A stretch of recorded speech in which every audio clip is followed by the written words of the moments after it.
My name is Tom Holohan, or Thomas Holohan as I was christened. I was born in the Claddagh. I was a home birth.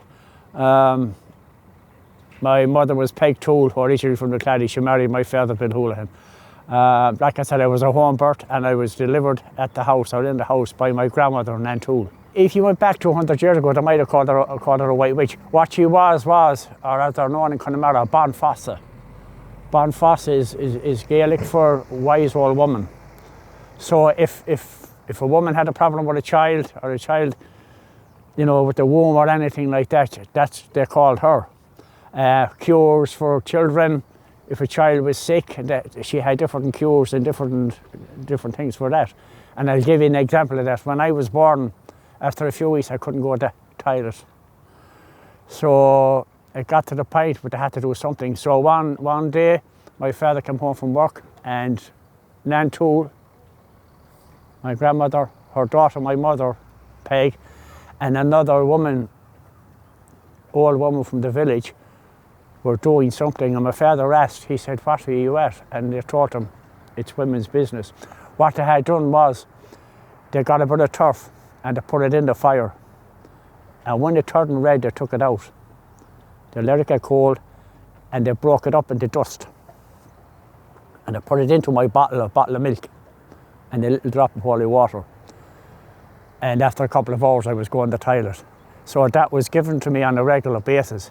And to explain what that done was, burdened turf, it's known to be, for the bowel, it works.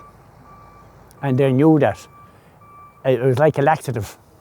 So the burdened turf, there was a name for it, it won't come to me at a moment, it'll come to me in a minute. But the burdened turf with the milk worked as a laxative. So that was given to me, but I didn't need it anymore. So they're the kind of cure she had. If you had something wrong with your eye, she would lick your eye with her tongue. If you had something in your eye, she'd take it out with her tongue. Yeah. And she had she had different things that she'd mix up for medicines. There was a thing called cupping, whereas they'd light a little bit of a candle. If you had something wrong with your chest, bronchitis, or your bronchial, they'd lay you down, and they'd put the candle on something on your chest, and they'd put a glass over it. It was called cupping. But the heat seemed to have would cure or help whatever ailment you had with your chest. So she had all different cures like that, you know. Now she was born Annie Connelly, but she married my grandfather, Mike O'Toole. So that's where the O'Tooles come from. My family, my mother was born in the old village in Rope Walk. This was all thatched houses. The main street in the Claddagh was called Rope Walk, because they used to make ropes there and stretch ropes. So Rope Walk in the Claddagh was the famous street in the Claddagh. There was only 2, maybe 3 streets in the Claddagh that had names in the old village. One was Rope Walk, one was Dogfish Lane, which is where the church is down here. So that's where I come from. I was born in the new village in 1951. I was a home birth. But when I was growing up, there were still a few thatched houses around the place, mostly on going back towards Ferrygriffin Road, going towards Whitestand. There were still some thatched houses around there. And we grew up here as children in the Claddagh. We played on the boats, we played in the graveyard. We played among ourselves. We didn't really move over the Claddagh back in the 50s as children, you know, and there was always someone watching. So that's where we grew up, and looking back, it was an idyllic childhood. We had great fun. We had street games. We played Cad, which was played also on the Arden Islands. Cad was a game, it was played with 2 rocks, and you made a cad and you paired the both ends, and you put the cad on the stick, and you fetched it. And 3 or 4 children, whoever caught it, then the big stick that you fetched it with would put on the 2 sticks. And whoever fetched the cad, you would throw it to knock the stick off. That was one game, Cad. We played marbles. You know, we played Jack Shoulder Light in the swamp at night, and we played all those games because there was no. I remember the first radio coming into the house, and what fascinated us when they came into the house was when my father plugged in the radio, there was a little green light. We thought it was unbelievable. Couldn't believe it, and then to hear the radio talking. You know, there was no computer, there was no technology, there was nothing. But we loved it. It was strict enough. First off, you didn't give back cheek. Secondly, you never use any kind of a coarse or foul language in front of your mother or your father. I had a good upbringing. I had a good mother. I had a good father. I had two, lovely sisters who have passed away, and I had other family members as well. Most of them are gone now. But in the house it was lovely. We never wanted for anything at home. We had our breakfast. We always had a good dinner. And we had an evening meal. And every night before we went to bed, my mother always made sure we had a cup of hot cocoa and a piece of toast or a piece of bread. Because that was the thing in the Claddagh, you didn't go to bed on an empty stomach, even though today they tell you it's a good thing to do. So yeah, I had a good childhood. I had great parents, and I had good family. As a school, Tommy, if you tell us. School, well, we went to school in the Claddagh school, and you know about the CD I showed you. I went to school with a monkey. In the Claddagh school, when you came out, if you went down the back where the playground was, there was houses, the backs of houses. Those houses are now facing onto Ferrybuck Road. But in a house, Lee's house, there was a tree, and they had a monkey called Jacko. He was a big chimp. So we would go down there, we would tease the monkey. Jacko was his name. I remember one time he got loose, he got off the tree and he came into the yard and he was running around the yard. So the old woman of the house, I had to run down and get her, and she came up and she ran him back into the yard. He was tied up with a rope and a chain on the tree. Jacko died, and there was a funeral held for Jacko when he died. He was buried over in South Park, or over in the park on Ferrybuck Road, over in the corner, behind where a lot of people wouldn't know this, but he's buried in the corner where O'Flaherty's funeral parlour is. He was buried there. And the kids went to the funeral. A real chimp? Oh, real chimp, yeah. Jacko. He could be vicious enough because he was wild. You see, in fishing communities back then, not just here in Galway, but in Dublin, in Liverpool as well, where men came home from the sea, they brought home monkeys, small monkeys. Obviously they brought home Jacko. Now I know that when Jacko died, they got another female monkey, Jennifer. Kind of don't really remember because I could have been gone from school when they got Jennifer. Jennifer didn't last for long, she died. But I had another cousin, Pat.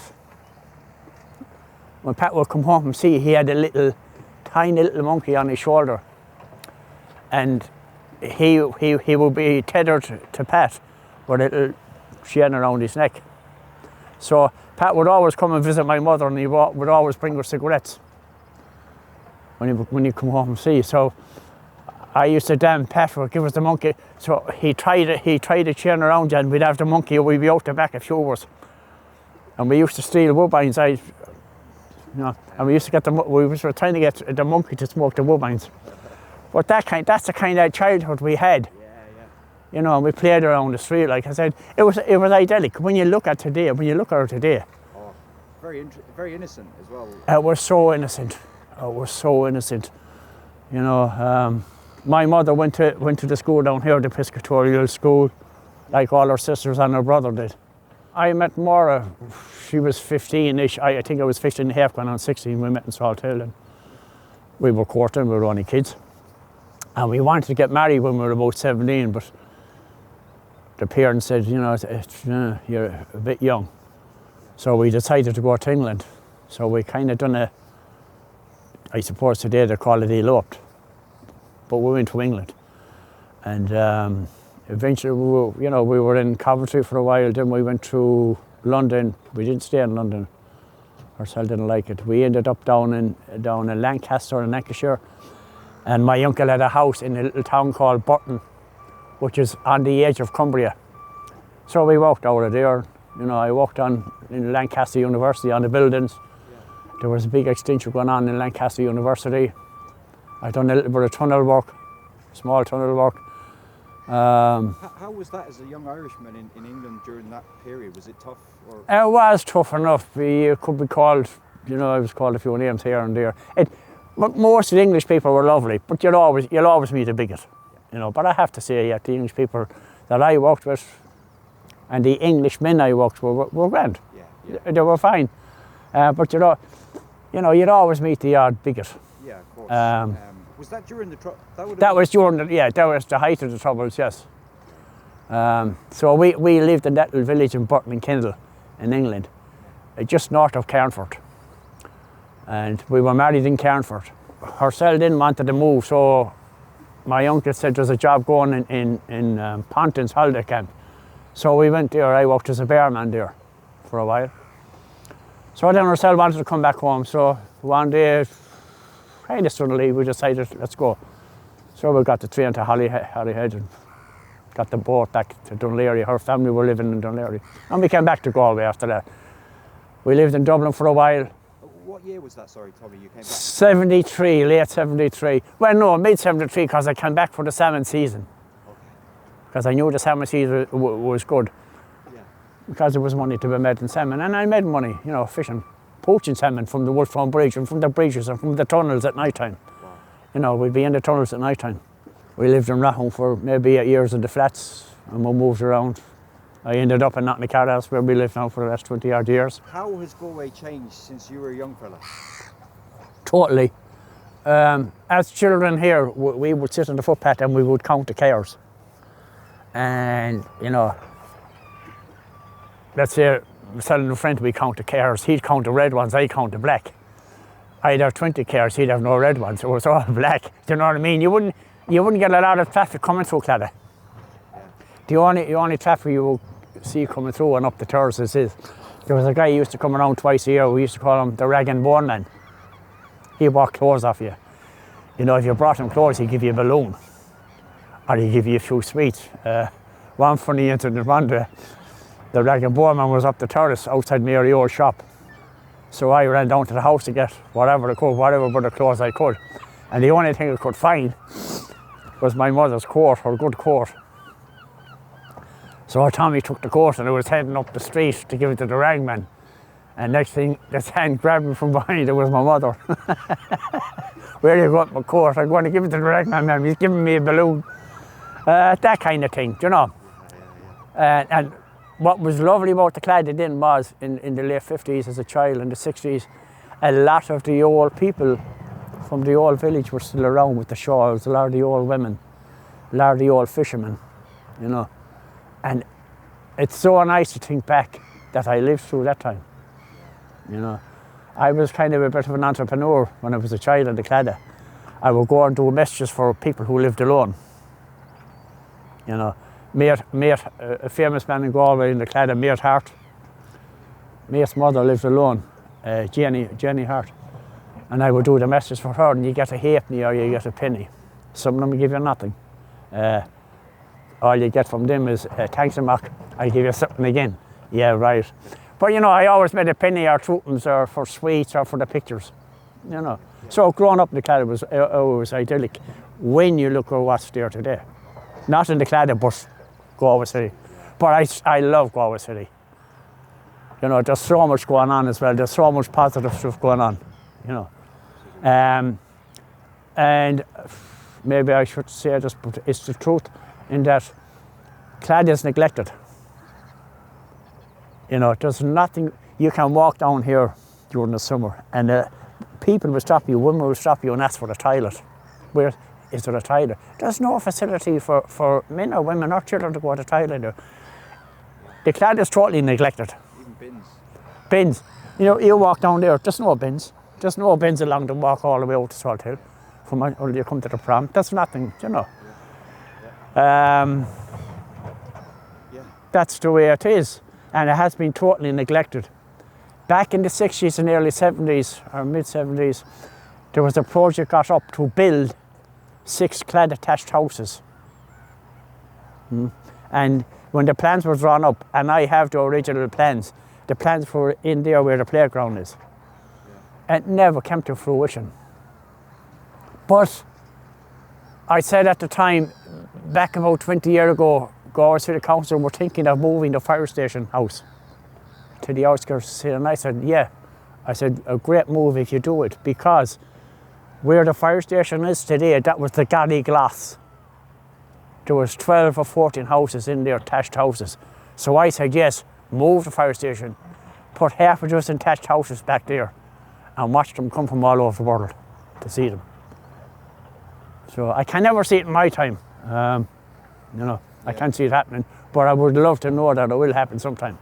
What do you take your passions and hobbies, Tom? Well, I fished as a young man. I used to fish down here with my father. We would fish for trout. We would fish for sea trout. I loved fishing. But when I came back from England back in 1973, I had a lot of time for fishing. Now, fishing as opposed to salmon poaching. But my hobbies, my uncle used to deal in antiques in England. And I think I got it from him. So I've been dealing in antiques all my adult life. That's one of my passions. But my big passion is, I took up running 30 odd years ago. And marathon running. Because I stopped drinking when I was 19. Not that I drank a lot, I just stopped. And I stopped smoking soon after that. So I took up marathon running. And I hold a world record, or I claimed the world record for the New York Marathon for an Irish person. In that I ran 22 consecutive New York City marathons. So I was the first Irish person in the world, and I'm still the only Irish person in the world to do that. I still run every day. I had a heart attack in 2018. But I got 3 stents. There was no damage done to my heart. And they taught me at the time, the surgeon, a great man, he saved my life. He said, Tommy, the reason you're lying there talking to us, he says, is because you were so fit. Because your arteries were so blocked, if you weren't fit, you were gone. So my fitness saved me. So I was back running after a month. I'm still running, I'm 72, I love to run. I run this evening. Usually I run in the morning, but some guy asked me to come down here today and make a short film, so I missed my running. Sorry about that. We're only kidding. So yeah, I love to run. Yeah. I love to run. I have a lot of marathons to run. I've ran all over the world. I've ran Chicago, Boston, Dublin, New York. I could go on. I've ran in England, I've ran in Scotland. And my 2 sons ran with me. When I ran my 20th New York in New York, my 2 sons, Billy and Edward, and my daughter-in-law, they ran before we ran together, which was great, to stand at the start line in New York. Yeah. With my 2 sons. That's beautiful. Unbelievable. Yeah. You remember when you were at your truly happiest? I've had tragedies in our lives as well, in my family's life. Very sad things happened. But you get over them and you pick yourself up and you get on, because when tragedy happens, you either have the ability to do that or you're in trouble. I was happiest when I met my wife. And my 2 sons, I have 2 great lads. They're not just my sons, they're my buddies, we're buddies. I've never had an argument with them. They're so good to us. And I have 3 gorgeous granddaughters. Katie, Zoe, and Rianne. Rianne is the older of the 3 of them, and then there's Katie, and then there's Zoe. So yeah, I have a nice house. The house we're in, we bought it 21 years ago, my wife and I, and that was one of our proudest moments. I said, as a couple. And I've a lot of things to be proud of. I mean, New York, I adore that city.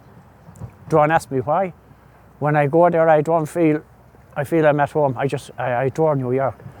The New York Marathon is one of the toughest, out of the 6 major marathons, is the toughest out of the 6. It's a very difficult marathon to run. You're up at 4 o'clock in the morning, you're sitting in the field for 3 hours in the shorts and the vest before you run. And then you're running 26 miles. When I ran my 20th New York, for me personally, I couldn't believe it. Because I only went to do 1 New York. And then I met a friend of mine, and she had 10 New Yorks done, but to 1 consecutive. So I said, I'm going to do 10. And when I got to 10, I formed a New York Marathon Club. Because when you did 10, you automatically qualified for New York to enter free, not free, but you automatically qualified for it. Because they're turning down 50,000 a year. But when I got the 10 done, I phoned them and said, no, we've moved it to 15. So I said, okay, I'll have a go to 15. So I got the 15 done. And then I said, well, I have 15 done, I'll try the 20. So I got the 20 done with 2 sons and my daughter-in-law, Bernie. And then I decided to do another 1 or 2. And after the second month, after 22, 2 weeks after I came back, I got a heart attack. So I stopped the marathon running, but I'm still running. Regrets? Everybody has regrets, you know. But I will say this, you know, if you want to achieve something, you better get out and do it yourself, because it's not going to come into you. You know, it's not going to come into you. You have to go out and do it yourself. I think not being a drinker has stood to me in life. Now, you know, I stopped drinking when I was 19. Now, before that, I was taking a drink when I was 16. You know, I liked me few pints. But when I went to England and I was busy working, I wasn't drinking, and the more I wasn't drinking, it didn't bother me. So yeah, you know, very proud of that. And like I said, yeah, everybody has regrets. If you could give young Tommy, a small Tommy, one piece of advice, what would that be? Oh, if I could give young, yeah. Today, if I was giving a young person advice today, I would tell them, get your education. Go get an education. Because I came out of school at 12 and a half. I came home from school one day, my mother said to me, Tom, she said, you're not going to school anymore, I have a job got for you. So I was working full time at 12 and a half. But I would tell any young person today, get your education. It's not the be all and end all. It's not. Get your education. Go get your education. Get to university if you can. But do something you like doing. Very, very important. Because I worked at jobs, I hated working at them because I had no interest in them, but I had to do it for the money. So go get your education and work from there.